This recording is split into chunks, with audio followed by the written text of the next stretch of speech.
جی بسم اللہ الرحمن الرحیم. آپ سب کی یہاں آمد کا بہت شکریہ. دیکھیں یہ القادر ٹرسٹ کیس میں جو ججمنٹ آئی اب 2 دن گزر چکے ہیں اور اس میں عمران خان صاحب کو بشرا بی بی کو جو سزائیں ہوئیں وہ ظاہر ہے آج ہمارے سیاسی ماحول کا ایک حصہ ہیں, ان پہ گفتگو ہو رہی ہے. اور بہت بڑی یلغار جو ہے وہ حکومت کی جانب سے ہوئی ہے اس فیصلے کو بنیاد بنا کر. یہ یلغار سچ پر ہوئی ہے, یہ یلغار شرافت پر ہوئی ہے, اور میں آج آپ کے سامنے پیش ہوا ہوں تاکہ آپ کے سامنے رکھوں کہ یہ فیصلہ ہے کیا. یہ میرے ہاتھ میں ہے یہ فیصلہ. اس سے پہلے ایک سپریم کورٹ کا فیصلہ ہے جسٹس فائز عیسیٰ کا لکھا ہوا جس میں ان پیسوں کا ذکر ہے. تو ان کا احاطہ ہم کر لیتے ہیں تاکہ بات جو ہے وہ چمگوئی تک نہ رہے, جو حقیقت ہے وہ ہمارے سامنے آ جائے. آج ایک اور اچھی چیز ہوئی ہے. احمد نورانی صاحب کا وی لاگ جو ہے اس میں انہوں نے برطانیہ کے ہائی کورٹ کی ایک ججمنٹ کا حوالہ دیا ہے. وہ ججمنٹ بھی میسر ہے, میں نے اپنے ایکس اکاؤنٹ پہ آج وہ لگا بھی دی ہے. جو دوست پڑھنا چاہیں اس ججمنٹ کو پڑھیں, خاص طور سے اس کے پیراگراف 45 اور 84 کو. دیکھیے واقعات کیا ہیں, حقیقت پہلے بھی واضح تھی, مزید آپ دیکھیں گے ہر روز کھل کر سامنے آئے گی. ملک ریاض خاندان کی کچھ رقم 9 اکاؤنٹ برطانیہ میں فریز کیے جاتے ہیں. نیشنل کرائم ایجنسی ان اکاؤنٹس کو فریز کرتی ہے اس لیے کہ ان اکاؤنٹس میں انہیں غیر معمولی کٹوتی آنا جانا نظر آتا ہے. پیسے آ رہے ہیں, پیسے نکل رہے ہیں, وہ دیکھنا چاہتے ہیں کہ یہ کیا ہو رہا ہے ان اکاؤنٹس میں. ایک ان میں سے جو ٹرانزیکشن ہے جو شک کی نظر سے دیکھی گئی وہاں برطانیہ میں, وہ 50 ملین پاؤنڈ کی خرید تھی جو علی ملک صاحب نے کی حسن نواز صاحب سے 1 ہائیڈ پارک کارنر. اس کے علاوہ بھی ہیں دیگر بھی وہاں پہ ہوئی ٹرانزیکشنز. تو اس سب کے تناظر میں انہوں نے ان اکاؤنٹس کو دیکھنا شروع کیا. اسی دوران ان کے سامنے جو ہمارے پاکستانی سپریم کورٹ کا فیصلہ ہے ملیر کی زمین کے حوالے سے, جہاں یہ کہا گیا کہ 16,000 ایکڑ زمین کراچی کے وسط میں دے دی گئی بغیر کسی قیمت کے, اور سپریم کورٹ نے یہ کہا کہ یہ سرکار کی زمین تھی, ملیر ڈیولپمنٹ اتھارٹی کی زمین تھی. اس زمین کی قیمت جو ہے وہ کم از کم 460 ارب روپے بنتی ہے جو حکومت سندھ نے مفت دے دی تھی.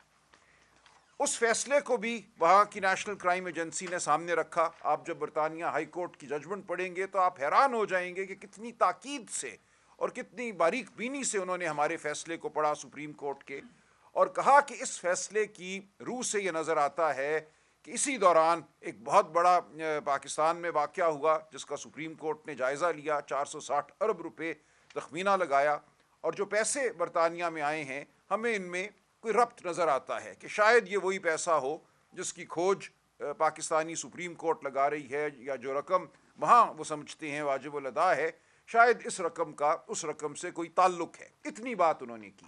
یہ انہوں نے نہیں کہا کہ برطانیہ کی سرزمین پہ کوئی جرم ہوا ہے, یہ پیسہ پروسیڈز آف کرائم ہے کہ کسی جرم کے ذریعے حاصل کیا گیا ہے. انہوں نے کہا کہ چونکہ اس فیصلے کے بعد ہم یہ سمجھتے ہیں کہ یہاں کچھ شک کی گنجائش ہے, ہم نہیں چاہتے کہ یہ خاندان برطانیہ میں رہے اور اس کا پیسہ برطانیہ میں رہے, لہٰذا یہ خود بھی چلے جائیں. ویزے انہوں نے کینسل کیے ان کے پاکستان سپریم کورٹ کی ججمنٹ کو بنیاد بنا کر, اور یہ کہا کہ یہ پیسہ جو لے کر آئے ہیں یہاں برطانیہ میں یہ بھی لے جائیں. اب اس حوالے سے ملک ریاض خاندان نے اپیلیں کی, اور یہ جو ججمنٹ ہے جس کا حوالہ احمد نورانی صاحب نے دیا ہے وہ ان کی ویزا کینسلیشن کے خلاف اپیل کی ججمنٹ ہے جو England and Wales High Court میں گئی, اور وہاں اس ججمنٹ میں انہوں نے ان تمام واقعات کا جائزہ لیا ہائی کورٹ نے انگلینڈ اینڈ ویلز کے.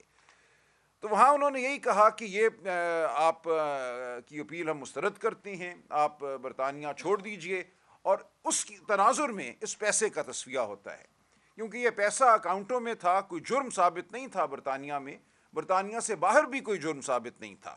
انہوں نے صرف یہ کہا کہ چونکہ آپ کو ہم اب شک کی نظر سے دیکھ رہے ہیں پاکستان سپریم کورٹ کے فیصلے کے بعد, اس لیے ہمیں یہ ثابت نہیں کرنا کہ یہ پیسہ کسی جرم کے نتیجے میں برطانیہ آیا ہے یا کوئی اور اس میں خرابی ہے. ہم صرف آپ کو یہ کہہ رہے ہیں کہ یہاں سے آپ چلے جائیے. پاکستان سپریم کورٹ کی ججمنٹ کے بعد ہم یہ سمجھتے ہیں کہ آپ کو اس ملک میں نہیں رہنا چاہیے, آپ یہاں سے چلے جائیے. تو ایک معاہدہ ہوتا ہے ملک ریاض خاندان, علی ملک صاحب اور نیشنل کرائم ایجنسی کے درمیان. اس معاہدے کی بھی جو چیدہ باتیں ہیں وہ اس England and Wales High Court کے فیصلے میں آ گئی ہیں. یہ پہلی بار وہ معاہدہ اب ہمارے سامنے آیا ہے، اگرچہ پورا معاہدہ سامنے نہیں آیا لیکن اس کی جو اہم شقیں ہیں وہ انہوں نے ان کا ذکر اس فیصلے میں کر دیا ہے پیراگراف 45 اور 84 میں. England and Wales High Court کہتی ہے کہ یہ ایک بائی لیٹرل معاہدہ ہے، یعنی کہ دو فریقین کے درمیان معاہدہ ہے. ایک طرف علی ملک صاحب ہیں، دوسری جانب نیشنل کرائم ایجنسی ہے. اس میں حکومت پاکستان کا کوئی عمل دخل نہیں ہے. یہ دو فریقین کا معاہدہ ہے. اس معاہدے میں یہ لکھا ہوا ہے کہ جو رقوم وہاں فریز کی گئی ہیں، جو اکاؤنٹ وہاں فریز کیے گئے ہیں، ان کو ڈی فریز کیا جائے گا، اور وہ رقم جو ان اکاؤنٹس میں موجود ہے اس کو پاکستان میں سپریم کورٹ کے اکاؤنٹ میں منتقل کیا جائے گا، جو اکاؤنٹ کھولا گیا ہے بحریہ ٹاؤن کی طرف سے واجب الادا 460 بلین روپے کی ادائیگی کے لیے، اور یہ ادائیگی ہونی ہے ملیر ڈیولپمنٹ اتھارٹی کو. لہٰذا اس فیصلے میں اس معاہدے میں یہ لکھ دیا گیا اور فیصلے میں اس کا ذکر ہے کہ یہ رقم ہم ریلیز اس لیے کر رہے ہیں کہ آپ اس کو لے کر جائیں گے پاکستان سپریم کورٹ کے اکاؤنٹ میں ڈالنے کے لیے، وہاں ڈالیں گے آپ. اور براہ راست یہی ہوتا ہے. پھر 6 نومبر 2019 کو یہ معاہدہ ہوتا ہے علی ملک اور نیشنل کرائم ایجنسی کے درمیان. اسی دن 6 نومبر کو نیشنل کرائم ایجنسی ایک پریس ریلیز جاری کرتی ہے، اور اس پریس ریلیز کا بہت چرچا اس ججمنٹ میں بھی ہوا جو رانا ناصر جاوید صاحب نے دی اور پہلے بھی ہوتا رہا ہے. اس پریس ریلیز میں نیشنل کرائم ایجنسی برطانیہ کی کہتی ہے that money will be returned to the state of Pakistan. اب یہ جو الفاظ ہیں اسٹیٹ آف پاکستان، ان کو لے کر ایک مفروضہ گھڑا گیا کہ یہ پیسہ تو خزانے میں آنا تھا، یہ اس اکاؤنٹ میں کیسے چلا گیا. شاید اس وقت کی حکومت نے، عمران خان صاحب نے کچھ ایسا کیا کہ اس کے نتیجے میں یہ پیسہ خزانے میں آنے کی بجائے سپریم کورٹ کے اکاؤنٹ میں چلا گیا جہاں بحریہ ٹاؤن نے ادائیگی کرنی تھی ملیر کی زمین کی. یہ بالکل غلط مفروضہ تھا، اور آج یہ بالکل عیاں ہو گیا ہے کہ یہ جھوٹ پر مبنی مفروضہ تھا. معاہدہ ہی یہ تھا کہ یہ پیسہ براہ راست برطانیہ سے سپریم کورٹ کے اس اکاؤنٹ میں آئے گا جو کھولا گیا ہے ملیر کے پیسوں کی ادائیگی کے لیے. اور یہی ہوتا ہے. 6 نومبر 2019 اہم ڈیٹ ہے. اسی دن وہ پریس ریلیز ہے، اسی دن یہ معاہدہ ہے. کابینہ کے سامنے 3 دسمبر 2019 کو معاملہ آتا ہے. کابینہ کے سامنے جو معاملہ آتا ہے وہ صرف اتنا ہے کہ جو یہ معاہدہ علی ملک اور نیشنل کرائم ایجنسی کا ہوا ہے، نیشنل کرائم ایجنسی کی یہ استدعا ہے کہ اس کو خفیہ رکھا جائے. ان کا ٹھیک ہے، ہم خفیہ رکھ لیتے ہیں، ہمارا کوئی اس سے لینا دینا نہیں. اس 3 دسمبر کی کابینہ کی میٹنگ سے پہلے 29 نومبر کو 100 ملین پاؤنڈ سپریم کورٹ کے اکاؤنٹ میں آ چکے تھے، یعنی کہ 6 نومبر کے فیصلے پر عمل درآمد بھی شروع ہو چکا تھا. 29 نومبر کو 101 million pound supreme court registrar کے اکاؤنٹ میں منتقل ہو چکے تھے. اس کے بعد یہ کابینہ میں بات ہوتی ہے. لہٰذا یہ بالکل غلط ہے کہ کابینہ سے کوئی فیصلہ لے کر وہ پیسہ جو ریاست کے خزانے میں آنا تھا اس پیسے کو منتقل کیا گیا سپریم کورٹ کے اکاؤنٹ میں. یہ غلط بات ہے. اور یہاں تک England and Wales High Court نے لکھا ہے اپنے فیصلے میں کہ جو پیسہ سپریم کورٹ اکاؤنٹ میں جانا تھا وہاں سے آگے اس کی ادائیگی اگر ملیر ڈیولپمنٹ اتھارٹی کو ہوتی ہے تو ملیر ڈیولپمنٹ اتھارٹی کی جو زمین مفت میں دی گئی تھی بحریہ ٹاؤن کو، وہ حکومتی زمین تھی، وہ سرکاری زمین تھی. لہٰذا اس کی ادائیگی بھی اسی زمرے میں آئے گی کہ یہ سرکار کو ادائیگی ہو رہی ہے. جب سرکار کی زمین آپ نے مفت دے دی کسی کو اور اس زمین کی ادائیگی ہوتی ہے تو ادائیگی سرکار کو ہے. یہ لکھا انہوں نے کہ ملیر ڈیولپمنٹ اتھارٹی جو ہے Colonization of Government Lands Act 1912 کے تحت کام کرتی ہے. یہ تمام زمین جو تھی اس قانون کے تابع تھی اور اس کو دیا گیا. لہٰذا اس زمین کی جو ادائیگی ہے وہ ریاست کو ادائیگی ہے. تو یہ پیسہ ریاست ہی کے پاس آیا یا آنا تھا. لیکن اس میں ایک قدم اور تھا. جب یہ پیسہ سپریم کورٹ کے اکاؤنٹ میں آیا تو یہ کوئی بحریہ ٹاؤن یا ملک ریاض کی جیب میں نہیں گیا، یہ سپریم کورٹ کی دسترس میں آیا نا. اس کی حوالگی تو سپریم کورٹ کو کی گئی. سپریم کورٹ کو اب بھی یہ اختیار تھا، برطانیہ میں کوئی بھی معاہدہ ہوا ہو 6 نومبر کو علی ملک اور نیشنل کرائم ایجنسی کے مابین، کہ اس پیسے سے کیا کرنا ہے. سپریم کورٹ کوئی مجبور محض تو نہیں ہے. جب ہمارے سپریم کورٹ کے پاس یہ پیسہ آیا، سپریم کورٹ نے فیصلہ کرنا تھا کہ اس پیسے کو آگے ملیر ڈیولپمنٹ اتھارٹی کو دے دیا جائے یا اس پیسے کو سرکار کو دے دیا جائے کسی اور مد میں. اور یہی ہوا.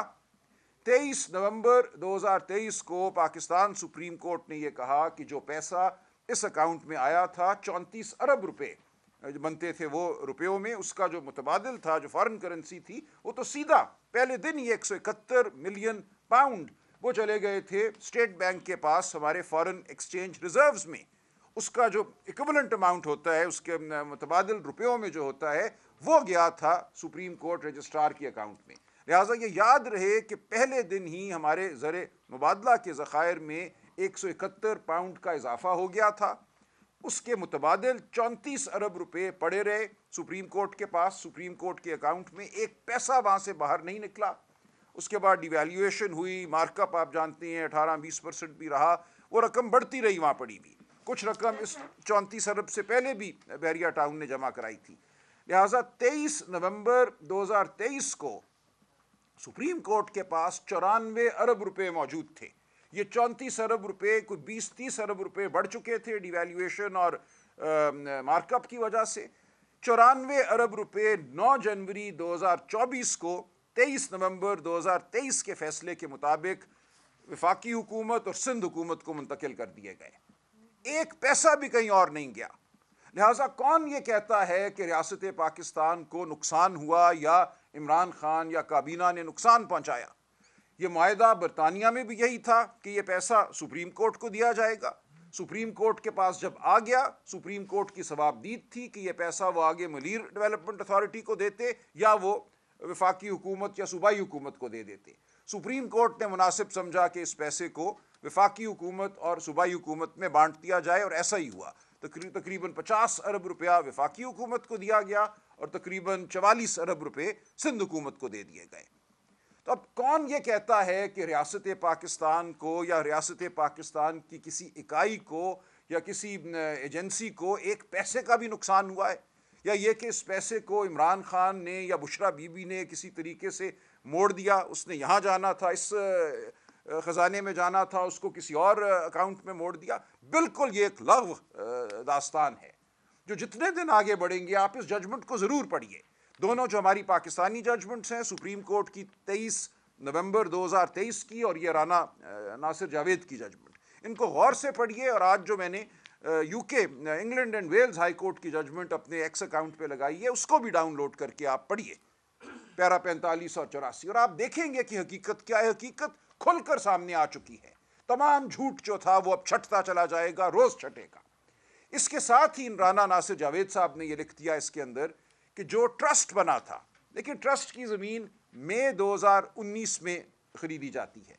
उस वक्त ट्रस्ट चूंकि अभी कायम नहीं हुआ था, एक कानूनी तरीका होता है हमारे यहाँ ट्रस्ट कायम करने का, उस वक्त लिखा गया कि बराए अल कादिर यूनिवर्सिटी ट्रस्ट ये ज़मीन मुंतकिल की जाती है जुल्फ़िकार बुखारी साहब को। जुल्फ़िकार बुखारी साहब ने वो ज़मीन अमानतन अपने पास रखी और जब 2020 में ट्रस्ट बन गया तो उसको मुंतकिल हो गई। तो ये ज़मीन ट्रस्ट ही में रही। ये एक पब्लिक ट्रस्ट है, इस पर एक यूनिवर्सिटी तामीर की गई, यूनिवर्सिटी चली, आज दिन तक वो चल रही है। अब उसको बंद करने की साजिश है। तो किस तरह ये इमरान खान या बुशरा बीबी को कोई फ़ायदा हुआ? ये यूनिवर्सिटी अल कादिर ट्रस्ट उसी नौइयत का ट्रस्ट है जैसे शौकत खानम एक ट्रस्ट है, जैसे नमल यूनिवर्सिटी एक ट्रस्ट है।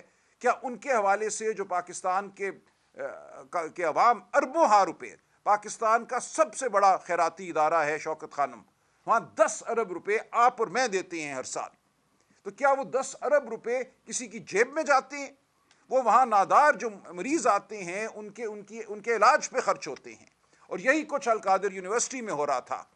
जो भी रकम वहाँ आई, जो भी ज़मीन थी, जो भी इमारत तामीर हुई, उसका फ़ायदा सिर्फ़ और सिर्फ गरीब बच्चों को था जिनको मुफ्त तालीम वहाँ पे दी जा रही थी। ये कहना कि ये इमरान खान की ज़ात या बुशरा बीबी की ज़ात को कोई मुनफ़ियत है, इससे बदतरीन झूठ नहीं हो सकता।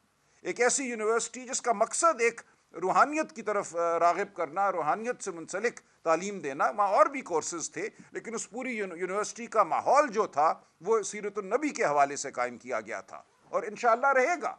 इंशाअल्लाह इस फैसले की कोई वक़्त नहीं। इस फैसले ने यह कहा कि ये यूनिवर्सिटी और ये ट्रस्ट शैम है, जैसे कि वहाँ पढ़ने वाले बच्चे वजूद नहीं रखते, जैसे वो इमारत वजूद नहीं रखती। उसको किस तरह आपने शैम कह दिया? शैम कहने की वजह से, यानी कि इसका कोई वजूद ही नहीं है। اس کا وجود نہ مان کر یہ کہا گیا کہ یہ تمام رقم جو اس یونیورسٹی میں گئی ہے تصور کیا جائے گا کہ یہ عمران خان اور بشریٰ بی بی کی جیب میں گئی ہے، اور اس بنیاد پہ بشریٰ بی بی اور عمران خان صاحب کو سزا دی گئی ہے۔ یہ بونڈا فیصلہ، جس کے لیے ایسے ایسے لوگوں کو کھڑا کیا گیا جن کو نہیں کھڑا ہونا چاہیے تھا، جن کو اپنے وقار کا احساس کرنا چاہیے تھا۔ کوئی عالم ہے، کوئی اور رتبہ رکھتا ہے معاشرے میں، کم از کم واقعات کو جان تو لیں، پڑھ تو لیں۔ کسی کے کہنے پر آ کے جھوٹ کی طرفداری کرنا کسی کو زیب نہیں دیتا۔ تو میں پورے پاکستان کے عوام سے اپیل کرتا ہوں کہ حقیقت کو جانیں، ان فیصلوں کو پڑھنے کی کوشش کریں، جو نہیں پڑھ سکتا وہ سنیں، غور کریں، کسی پہ تو اعتبار آپ کو کرنا ہوگا۔ حقیقت کھل کر سامنے آ چکی ہے۔ 1-2 دن میں ہم انشاءاللہ اپیل میں ہوں گے اعلیٰ عدالتوں کے سامنے۔ جو بھی ہمارا عدالتی نظام ہے، 26ویں آئینی ترمیم کے بعد ہمیں سخت تحفظات ہیں۔ ہم سمجھتے ہیں اس ترمیم کا مقصد ہی یہ تھا کہ عدالتی نظام کو کمزور کیا جائے، من پسند ججوں کو مقرر کیا جائے، اور ایسا ہی ہو رہا ہے۔ ہر روز جو جج صاحبان مقرر ہو رہے ہیں جوڈیشل کمیشن کے ذریعے، جس میں حکومت کی اب ایک ایسی اکثریت ہے جس کو کوئی اور توڑ نہیں سکتا، وہ وہی جج ہیں جو حکومت کے اور اوروں کے منظور نظر ہیں۔ اس ماحول میں بھی ہم قانونی جنگ لڑتے رہیں گے، ہم سیاسی جنگ بھی لڑیں گے، ہم اخلاق کی بنیاد پہ بھی لڑیں گے، ہم سوچ اور فکر کی بنیاد پہ لڑیں گے، آپ کے سامنے پیش ہوتے رہیں گے۔ آپ سوال کیجئے، جھوٹ کو اجاگر کیجئے۔ اگر میری بات میں کوئی سکم ہے، کوئی کمی ہے، کچھ میں چھپا رہا ہوں، تو خدا کے لیے مجھے بتائیے، بالکل میرا گریبان تھامیے۔ میں آپ کے سامنے پوری درد مندی سے اور پورے وثوق سے بیٹھا ہوں کہ میرا ہر لفظ سچ پر مبنی ہے، اور سچ کو اب کوئی نہیں چھپا سکے گا۔ جو بشریٰ بی بی کے ساتھ کیا انہوں نے، ان کا اس سارے معاملے سے کچھ لینا دینا ہی نہیں ہے۔ 2021 میں وہ اس ٹرسٹ کی ٹرسٹی بنتی ہیں، بس اس ایک عمل کی بنیاد پہ یہ کہنا کہ یہ 7 سال جیل کی سزاوار ہے، یہ ایک شرم کا مقام ہے۔ یہ ایک حملہ ہے، سیاسی حملہ نہیں، یہ ذاتی حملہ ہے۔ یہ عمران خان کے گھر پر حملہ ہے۔ ہم سیاست کو کسی اور نہج پہ لے جا رہے ہیں، جہاں سیاست نہیں رہتی، وہاں ہم بالکل ایک ایسی ڈگر پہ چل پڑتے ہیں جہاں پھر ہر ایک کا گریبان ہر ایک کے ہاتھ میں ہوتا ہے۔ تو میں آپ سے اپیل کرتا ہوں، پاکستان کی عوام سے اپیل کرتا ہوں کہ خدا کے لیے ہوش مندی کا دامن تھامیے۔ ہم ہر سطح پہ مذاکرات کر رہے ہیں، اور اسی لیے کر رہے ہیں تاکہ اس ملک میں فلاح ہو، تاکہ اس ملک میں امن آئے۔ جو تناؤ کی صورتحال ہے، جو انتشار کی بات ہوتی ہے، وہ ختم ہو۔ ہم اس ملک میں اپنا رول ادا کرنا چاہتے ہیں، تعمیری رول ادا کرنا چاہتے ہیں۔ ہم آئین اور قانون کی بحالی چاہتے ہیں، ہم شرافت کی بحالی چاہتے ہیں۔ ہم نے پیش ہوا ہوں، کمل شوذب بی بی بات کریں گی، ہماری ویمنز ونگ کی یہ صدر ہیں۔ ہمارا مقصد بھی یہ ہے کہ پاکستان کے عوام سے اپیل کریں اور سچ کو آپ کے سامنے لائیں۔ بہت شکریہ۔ جی، بسم اللہ الرحمن الرحیم۔ سلمان اکرم راجہ صاحب، سیکرٹری جنرل پاکستان تحریک انصاف نے آپ کو سارے قانونی اور جو اس کے دقیق نقطے تھے اس پورے کیس میں، وہ بڑے بہترین طریقے سے ایکسپلین کر دی ہیں۔ میں صرف یہاں پر حاضر ہوئی ہوں یہ بتانے کے لیے کہ میں اسلامی جمہوریہ پاکستان کی شہری ہوں، اور میرے ساتھ جتنی 50% اس ملک کی آبادی ہے خواتین کی، وہ بھی اسی ملک جس کا ٹائٹل ہے اسلامی جمہوریہ پاکستان کی شہری ہیں۔ لیکن پچھلے 2.5 سالوں میں آپ نے دیکھا ہے کہ یہاں پر جس طریقے سے خواتین کے ساتھ ظلم ہوا، ستم ہوا، اور ان خواتین کے ساتھ جن کا کسی نہ کسی طریقے سے تعلق پاکستان تحریک انصاف سے ہے یا چیئرمین عمران خان سے ہے، اگر وہ خواتین سیاست میں ہے تو بھی وہ مظلوم بنی، اور اگر وہ عمران خان کے گھر سے تعلق رکھتی ہیں تو ان کو سیاست میں گھسیٹ کر ان پر ظلم کیا گیا۔ بات ہو رہی ہے بشریٰ بی بی کی، جس طرح ابھی سلمان صاحب نے فرمایا کہ 7 سال کی قید آپ نے دیکھی، یہ کوئی پہلی دفعہ نہیں ہونے جا رہا۔ پچھلے 1.5 سال سے 9 مئی کے بعد سے آپ دیکھ رہے ہیں جہاں پر عمران خان صاحب کو ٹارگٹ کیا گیا، جہاں ان کے اوپر جھوٹے کیسز بنائے گئے، 200 کے لگ بھگ جھوٹے کیسز بنانے کے ریکارڈ قائم کیے گئے، سائفر جیسے عدت میں نکاح جیسا گھٹیا کیس بنایا گیا، وہاں سارا ٹارگٹ ان کے گھر میں جو پردے دار ان کی زوجہ ہیں، جو ایک غیر سیاسی خاتون ہے جن کا نام بشریٰ بی بی ہے، صرف ان پہ کیا گیا۔ اس ملک کی یہ بدقسمتی ہے کہ یہاں خواتین اگر سیاست میں آ جائیں تب بھی ان کو ٹارگٹ کیا جاتا ہے، اور اگر وہ کسی سیاست دان کے گھر میں موجود ہو تب بھی انہیں ٹارگٹ کیا جاتا ہے، اور اس کی داغ بیل کسی اور نے نہیں، موجودہ حکومت کے جو روح رواں ہیں محترم शरीफ ख़ानदान है, ये इनकी डाली हुई है। अपने घर की बहू बेटियां हों तो FIA को भी फ़ौरन भगाया जाता है, साइबर क्राइम भी फ़ौरन एक्टिव हो जाता है, दूर दराज लोगों को पाताल में से भी घसीट के ले आया जाता है कि आपने ज़िल्ले इलाही के ख़िलाफ़ एक लफ्ज़ कैसे बोल दिया। मुल्क के सबसे बड़े सूबे पर एक जाली फॉर्म 47 के नतीजे में लाई गई एक खातून को मुसल्लत किया गया है। पूरे पाकिस्तान की 50% आबादी की इज़्ज़त एक तरफ, सारी ख़वातीन की इज़्ज़त एक तरफ, लेकिन उन मोहतरमा की इज़्ज़त दूसरी तरफ। हम सब की इज़्ज़त के लिए एक पैमाना रखने की बात करते। हमें अफसोस है कि जब जेल में ट्रायल किए जाते हैं, क्योंकि मैं ख़ुद भी उन ट्रायल का हिस्सा हूँ, वहाँ पर ना आइन नज़र आता है ना कानून नज़र आता है, बस कुछ फरमाइशें नज़र आ रही होती हैं जिस तरीके से टारगेट किया जाता है। जिस तरह बुशरा बीबी को गैर आइनी गैर कानूनी तौर पे सज़ा दी गई, जो अभी सलमान राजा साहब ने कानूनी तौर पे आपको बयान किया, ये क्यों की जा रही है? क्योंकि सारा टारगेट इमरान खान है और उनको झुकाने के लिए, उनको जलील और रुस्वा करने की कोशिश की जाती है बुशरा बीबी को तंग करके, उनको गैर ज़रूरी और गैर कानूनी सज़ाएं दे के। मैं याद कराती चलूँ, 9.5 महीने इस खातून को नाजायज़ कैद में रखा गया झूठे केसेस में। इद्दत में निकाह जैसा घटिया गलीज केस पाकिस्तान की कानून की जो किताबें होंगी उसका तारीख तरीन बाब है।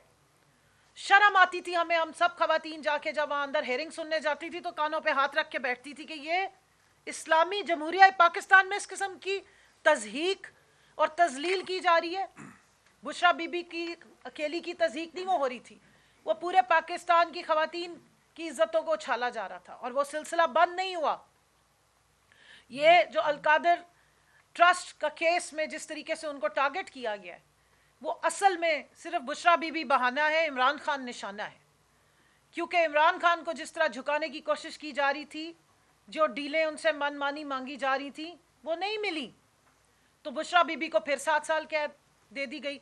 मैं यहाँ पे ज़रा दोहराती चलूँ कि पूरी गर्मियाँ बुशरा बीबी को किस तरह रखा गया। पहले जब उन्हें बनी गाला में बंद रखा गया तो उनके कमरों को, उनके गुसल खानों को बग किया गया, बारहा वहाँ कंप्लेंट्स हुई। आप में से बहुत सारे लोग हैं यहाँ बैठे हुए हैं, सामने भी ये शहराज साहब बैठे हुए हैं। रात के 12 बजे एम्बुलेंस अंदर गई और कुछ पता नहीं चल रहा था कि किस वजह से गई है। उनके खाने में जहरीला मवाद डाला गया जिससे उनकी ज़ुबान पे छाले निकल आए। उसके बाद जिस वक्त उनको अडयाला जेल में शिफ्ट किया गया तो उनका शदीद गर्मी के दिनों में उनके बिस्तर पे रात को पानी डाल दिया जाता था ताकि वो सो ना सके। कमरे की बिजली बंद कर दी जाती थी, कमरे में चूहे छोड़े जाते थे, उनको नज़र बंद रखा गया। कितने कितने दिन उनकी मुलाकात नहीं होने दी, ना उनके ख़ानदान वालों से, ना वज़ीर आज़म इमरान खान से। इस सब टॉर्चर और तशद्दुद का की वजह क्या थी कि वो झुक जाएं, वो टूट जाएं और जाकर प्रेशराइज करें कि जनाब आप मान जाएं जो हमें कहा जा रहा है। लेकिन आफरीन है कि बुशरा बीबी को भी नहीं तोड़ा जा सका। वो इस मुल्क के और इस मुल्क में आने वाली जो ये नौजवान हमारी नस्ल है उसके मुस्तकबिल के लिए खड़े हैं। वो और इमरान खान साहब हक के लिए खड़े हैं और हम उनके साथ इसलिए खड़े हैं क्योंकि कल से मैं देख रही हूँ, परसों से, कि एक आप देखेंगे तमाशा लगा हुआ है। नेशनल जो चैनल्स हैं उनके ऊपर हर थोड़ी देर के बाद कुछ लोग आके बैठते हैं और एक नया चूरन बेच के चले जाते हैं। कभी कहते जी मज़हब का रंग दे दिया, कभी कोई बात करते हैं। इसी मज़हब के रंग के नतीजे में जो 3 नवंबर को इमरान खान साहब पे अटैक किया गया था, गोलियां मारी गई थी, उसको भी मजहबी रंग दिया गया था, कोशिश की गई थी जिसका उन्होंने पहले ही भांडा फोड़ दिया था। लेकिन यहाँ पर मैं उन सबको जो रोज़ थोड़ी देर के बाद आके हुकूमती चैनल तो नहीं, चैनल्स पे बैठ के हुकूमती जितने नुमाइंदे हैं झूठी प्रेस कॉन्फ्रेंसेस करते हैं, मैं याद करा दूं कि 8 फरवरी को आपका ये चूरन अवाम एक दफ़ा रिजेक्ट कर चुकी है और जब जब आप आके ये चूरन बेचते हैं तब तब अवाम इसको रिजेक्ट भी करती है और गुस्से का शिकार भी होती है। और बहुत शुक्रिया कि आपके इस बयानबाजी की वजह से अवाम तक हकाइक पहुंचते हैं। जब आप झूठ बोलते हैं तो लोग जाके तहकीक करते हैं और वो असलियत निकाल कर लाते हैं। जिस सोशल मीडिया को आप कंट्रोल करने में नाकाम रहे हैं, उस सोशल मीडिया को ट्रिगर करने की भी माशाल्लाह से जो बेसिक कैटलिस्ट हैं वो आप खुद हैं। आप जब आके, क्योंकि आप सच छुपा नहीं सकते तो आपको बार बार झूठ बोलना पड़ता है, और जब आप ज़्यादा झूठ बोलते हैं तो लोग फिर हकाइक निकाल के ले आते हैं। और इसलिए हम ये कहेंगे कि 100 सुनार की और 1 लोहार की, कि हमें आपकी 50 प्रेस कॉन्फ्रेंसेस के बदले में सिर्फ एक दफ़ा जवाब देने की ज़रूरत है, क्योंकि अवाम पहले ही सारे हकाइक जानती है। जहाँ तक मजहबी रंग देने की बात है, तो मैंने जैसे स्टार्ट में कहा है कि हम इस्लामी जमहूरिया पाकिस्तान में रहते हैं। हमें ये बताया गया है और कि पाकिस्तान का मतलब क्या, ला इलाहा इल्लल्लाह, और हमारा ये ईमान है कि ये मुल्क ला इलाहा इल्लल्लाह पे बना है, और हमारा ये भी ईमान है कि मोहम्मद से वफा तूने तो हम तेरे हैं, ये जहाँ चीज़ है क्या लौह कलम भी तेरे हैं। और मुझे इस बात का फ़ख्र है कि मेरा लीडर मुहाफ़िज़े नामूसे रिसालत है, उसकी वजह से जो दुनिया में उसने आवाज़ बुलंद की नामूसे रिसालत पे। 15 मार्च इस्लामोफोबिया का दिन डिक्लेयर हुआ।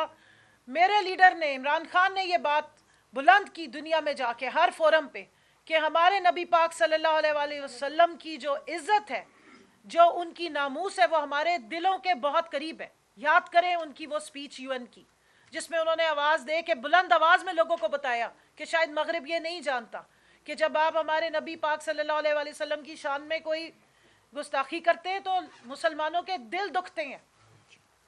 यही मेरा लीडर है। आप उठा के उनकी तमाम स्पीचेस देखें, जिस दौर में वो वज़ीर आज़म थे, और आज भी दिलों के वज़ीर आज़म वही हैं। फॉर्म 45 के हकीकी वज़ीर आज़म वही हैं। वो बारहा कहते थे कि इस मुल्क की तरबियत करनी है, इस कौम की अगर तरबियत करनी है, नौजवानों की तरबियत करनी है, तो उन्हें सीरतुन नबी सल्लल्लाहु अलैहि वसल्लम से ये तरबियत मिल सकती है। उनको चाहिए कि वो हमारे जो दुनिया के अजीम तरीन लीडर हैं नबी पाक सल्लल्लाहु अलैहि वसल्लम, उनकी ज़िंदगी से सीखें।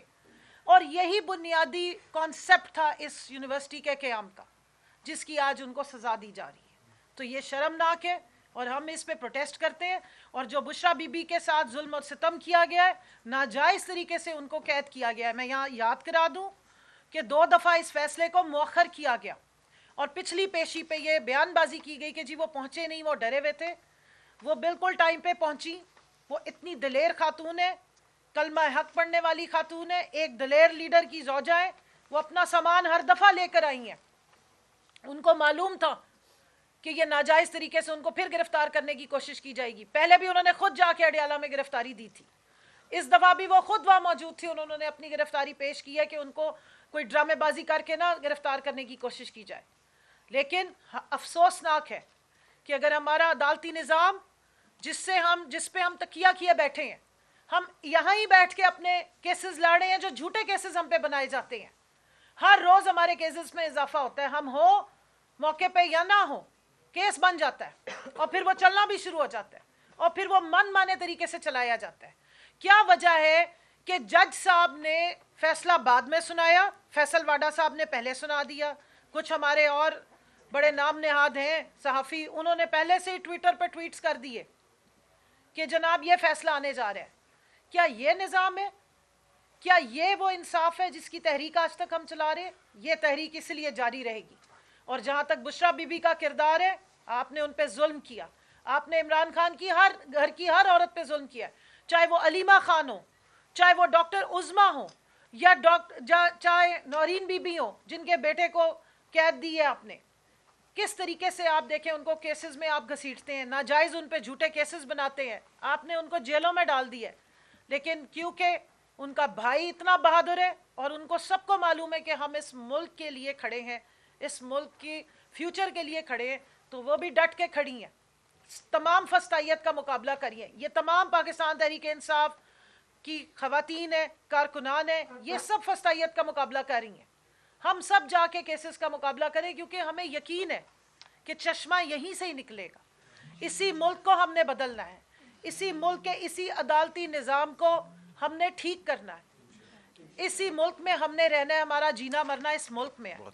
और यही जीना मरना हमारे लीडर ने कहा है कि हमारे मुल्क में ये जीना मरना है। मैं आखिरी बात ये कहूँगी कि बराए मेहरबानी ख़वातीन की इज़्ज़त एहतराम और ख़वातीन के जो हकूक़ हैं उनको पामाल मज़ीद मत होने दें। पूरी दुनिया में आपने एक तमाशा बना दिया जमहूरियत का, और बुशरा बीबी को जो इल्लीगल सज़ा दी गई है इसको ख़त्म होना चाहिए। ये ज़ाती अनात और जो ये पॉलिटिकल विक्टिमाइजेशन है, इस ट्रेंड को आप ख़त्म करें, मुल्क को आगे लेकर चलें।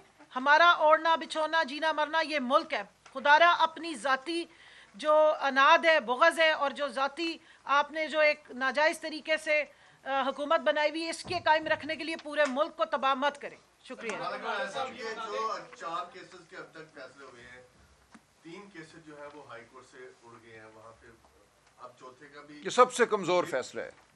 ये आप सूरत जो आर्गूमेंट आप उधर करते हैं, सेम वो आर्गूमेंट हाई कोर्ट के अंदर होते हैं।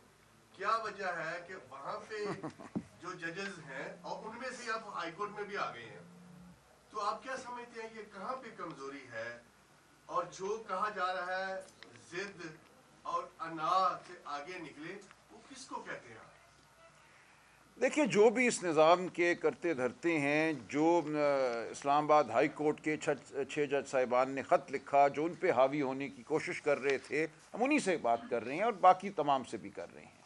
देखिए, इस मुल्क और अनाज जजेस को कह रहे हैं कि जजेस देखिए, फैसला करवाने वालों से कह रहे हैं? सब में ये मामला है। जजेस तो बेचारे हम समझते हैं कि दबाव में हैं, लेकिन जो दबाव डालने वाले हैं, हम उनसे इल्तजा कर रहे हैं कि ये दबाव डालना हमारे निज़ाम पे ख़त्म करें, ताकि शराफत और आइन और कानून के मुताबिक बात हो। देखिए, ये फ़ैसला आप देखेंगे अगले चंद दिनों में, जो गुजारिशात मैंने आपके सामने रखी हैं, ये अदालत में भी रखी गई हैं, लेकिन इनका इस फ़ैसले में ज़िक्र नहीं हुआ, क्योंकि अगर इनका ज़िक्र हो जाए तो फिर फ़ैसला देना मुमकिन नहीं था। बचपन से आपको सुनते, आप एक आला पाई के वकील, आपके पास का कोई वकील, बहुत कम वकील ऐसे हैं। आप इतनी बड़ी कॉज अकादमी ट्रस्ट रूहानी तालीम के लिए, जिस तरह आपने जिक्र किया, तो जब मलिक रियाज का नाम आता है तो इस कौम का हर बच्चे के ज़हन में एक सवाल आता है, कब्जा माफिया, ज़मीनों पे कब्जे करने वाले। तो उन्होंने इससे पहले न तो कोई यूनिवर्सिटी बनाई है, न कोई इंस्टीट्यूट बनाए। ये क्या वजह थी कि उन्होंने 458 किनार ज़मीन आपको मुफ्त में दी? और इसकी वजूहात क्या थी कि कब्जा माफिया से, एक इतने बड़े कास्ट के लिए आपने कब्जा माफिया से ज़मीन दी, और कब्जा माफिया ने आपको फ्री में ज़मीन दी जो इससे पहले कब्जे करता था? इसकी वजह क्या है? देखिए, अगर आप शौकत खानोम या किसी भी और ट्रस्ट को देखें, जो कराची में हमारे बहुत से ट्रस्ट हैं, इंडस, आपको नज़र आएगा कि इस मुल्क के जो मुतमव्वल लोग हैं वही खैरात करते हैं। हम भी करते हैं, जो हम इतने मुतमव्वल नहीं हैं, लेकिन बड़ी खैरात जो है वो मुतमव्वल लोगों की जानिब से ही आती है। अब एक खैराती इदारा जो है वो हर शख्स की वो ज़ातियात या उसकी ज़िंदगी को नहीं फरोलता। एक शख्स कह रहा है मैं बिल्डर हूँ, मैं कंस्ट्रक्टर हूँ, मैं जल्दी बिल्डिंग भी बना दूँगा, ज़मीन भी मैं ले देता हूँ, तो कोई आर नहीं था उससे ये ज़मीन लेने में या बिल्डिंग बनवाने में, क्योंकि अपनी ज़ात के लिए तो वो नहीं ले रहे, वो एक यूनिवर्सिटी मुफाद आमा के लिए काम करा रहे हैं। कोई भी शख्स अगर मुफाद आमा के लिए ज़िंदगी के किसी भी दौर में काम करना चाहे तो मैं तो उसको मना नहीं करूँगा। अगर वो कहता है कि हाँ मैंने बहुत पैसा कमा लिया, अब मैं कोई अच्छा काम करना चाहता हूँ, तो फाबिया करे, तो मैं इसका यही जवाब दूंगा। एक सेकंड, एक मिनट। बिलावल हाउस बनाने के लिए ये ज़मीन नहीं ली गई थी, ये अलकादर ट्रस्ट के लिए ली। जी,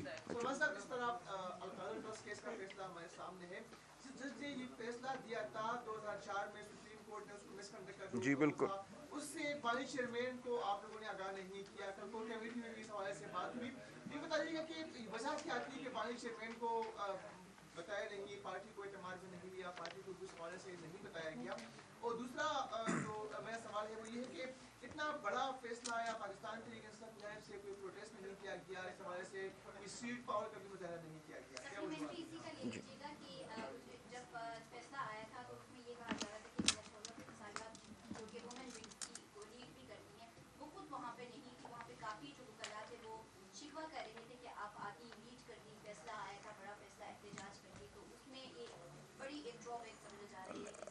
नहीं, देखें, फ़ैसला जो है जिस तरीके से दिया गया, 2 दफ़ा उसको मौखर किया गया, उस दिन मुझे नहीं आने दिया गया अंदर।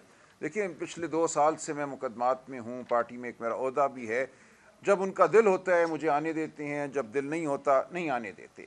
तो ये भी एक मामला चल रहा है कि अदालत में किसको रसाई मिलती है, किसको रसाई नहीं मिलती। लेकिन देखिए, ये स्ट्रीट प्रोटेस्ट वाहिद प्रोटेस्ट नहीं होती। सबसे बड़ी मैं समझता हूँ प्रोटेस्ट वो है जो अखलाकी सतह पे की जाए, और वो हम कर रहे हैं आपके सामने। अगर आपके जहन और आपकी रूह को हम छू लेते हैं तो ये सबसे बड़ा मार्का होगा। हम यही करना चाहते हैं, उसका मौका भी आएगा।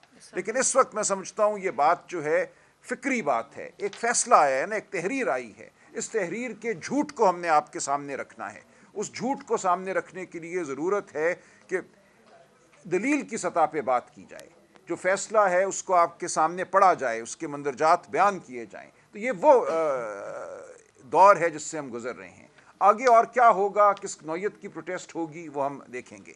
जहाँ तक मैं एक मिनट जहाँ तक 2004 का मामला है, देखिए ये 2004 का एक फैसला था, ये हमारे कुछ दोस्तों के इल्म में था, कुछ के इल्म में नहीं था, मेरे इल्म में नहीं था, लेकिन इसको हम अपील में अब बहुत ज़ोर से उठाएंगे कि इस मुल्क में क्या हो रहा है। देखिए हमारे इलेक्शन ट्राइब्यूनल भी जो उन्होंने बनाए हैं, जो रिटायर्ड जजेस को इन्होंने मुकदमे दे दिए हैं, जो हमारी इलेक्शन की अपीलें थी, अब ये बात सामने आ रही है कि उनमें वो शामिल हैं लोग जो पीसीओ के जज थे, जिनके बारे में सुप्रीम कोर्ट कह चुकी है कि इनकी तो अपॉइंटमेंट वॉइड एब इनिशियो है, इनको कभी जज तसव्वुर ही नहीं किया जाएगा।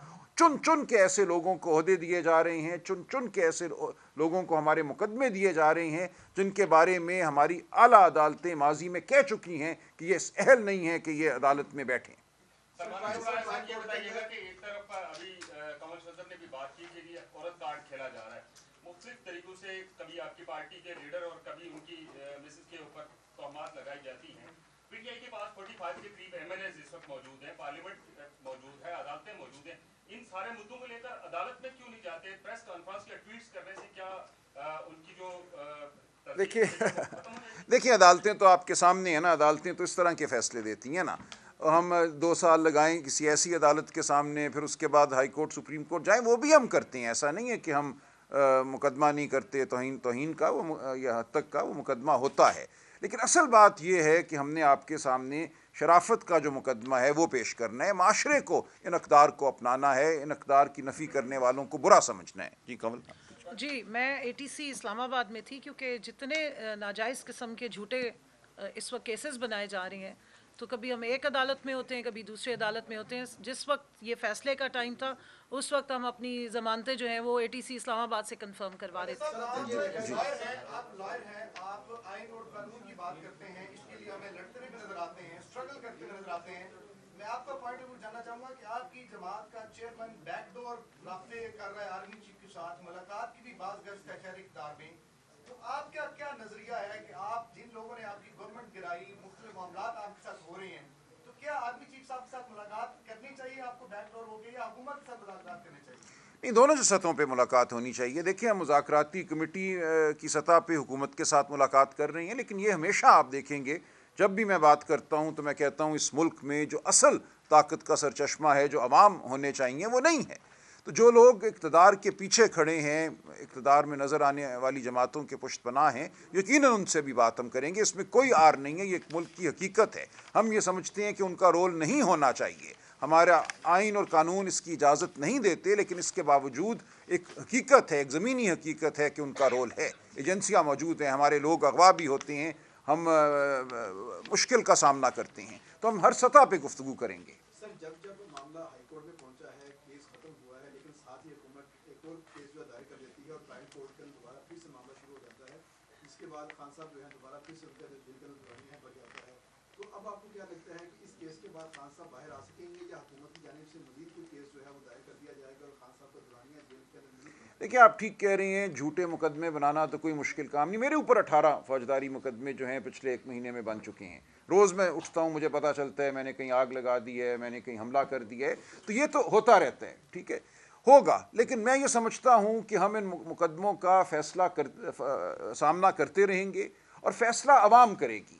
कि जब अवाम की ताकत खड़ी हो जाती है तो इस किस्म के बॉन्डे जो मुकदमे हैं, जो बॉन्डे फैसले हैं, उनकी तारीख में कोई हकीकत नहीं रहती, कोई अहमियत नहीं रहती। ये बता दें कि आपने अपने प्रेस कॉन्फ्रेंस में कहा कि लंदन में कहा गया कि ये पैसा रियासती पाकिस्तान की अमानत है, उनको वापस जाना है। तो अगर आप वज़ीर खजाना होते तो ये पैसा तो पाकिस्तान के कौमी खजाने में। जी मैंने ये अर्ज़ किया, नहीं मैंने अर्ज़ किया जी, मैंने यही तो सारा अर्ज़ करके आपको बताया कि ऐसा नहीं हुआ। बरतानिया में जो फ़ैसला है हाई कोर्ट का, उसने हवाला दिया है उस बाहमी मायदे का जो अली मलिक और नेशनल क्राइम एजेंसी यूके के दरमियान हुआ।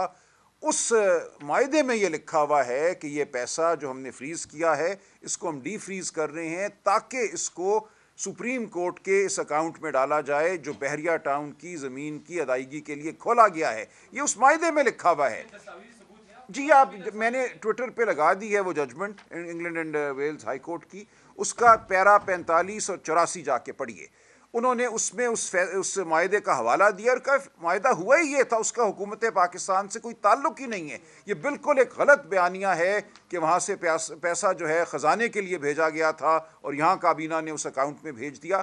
بالکل یہ بے بنیاد اور لغو بیانیہ ہے. سر بتائیے گا، ایک تو قاضی فائز عیسیٰ کی جو ججمنٹ ہے وہ اس میں بھی لکھا گیا ہے فیصلے کے اندر جو برطانوی عدالت کا فیصلہ ہے وہ ناصر جاوید رانا صاحب کی عدالت میں کیوں نہیں رکھا گیا. اس کے بعد دوسرا سوال یہ ہے کہ ایک جو جج جس کو انفٹ ڈکلیئر کر دیا گیا، یہ دونوں سٹوری صحافیوں نے اب بریک کی ہیں. جی تو بکلا نے کیا پہلے یہ جو برطانوی عدالت کا فیصلہ ہے یہ عدالت کے سامنے نہیں رکھا؟ قاضی فائز عیسیٰ کی عدالت میں یہ کیس چلتا رہا، انہوں نے بھی جو پیراگراف لکھا ہے اس کو بھی حصہ بنایا گیا. تو یہ پہلے لیگل ٹیم نے اس پہ کام کیوں نہیں کیا؟ سماعت ایسے اس کو دیکھ لیں کہ اگر حکم یہ تھا کہ سپریم کورٹ میں پیسے جانے ہیں، حکم نہیں معاہدہ تھا، معاہدہ یہ تھا کہ سپریم کورٹ میں پیسے جانے ہیں. اب یہ کہہ رہے ہیں کہ قومی خزانے میں غلط کہہ رہے ہیں. معاہدہ پڑھیں، قومی خزانے میں جائیں یا سپریم کورٹ میں ایک ہی جائیں. بات ہے. دیکھیں کرپشن کہاں پہ ہوئی؟ کوئی کرپشن نہیں ہو. دیکھیں سپریم کورٹ میں بھی اگر آپ ایک لمحے کے لیے بھول جائیں کہ برطانیہ میں معاہدہ کیا تھا، برطانیہ کی عدالت نے کیا کہا ہے، سپریم کورٹ کے اکاؤنٹ میں پیسہ ڈالنا کوئی بحریہ ٹاؤن یا ملک ریاض کی جیب میں پیسہ ڈالنا تو نہیں ہے. وہ تو سپریم کورٹ کے ہاتھ میں ہے نا. سپریم کورٹ نے فیصلہ کرنا تھا کہ یہ پیسہ ہم کس کو دیں، اور انہوں نے فیصلہ کر دیا. 23 نومبر 2023 کو فیصلہ کر کے انہوں نے پیسہ نہیں ڈالا، ملیر کو نہیں دیا، ڈیولپمنٹ اتھارٹی کو، انہوں نے ریاست کو دے دیا اور سندھ حکومت کو دے دیا.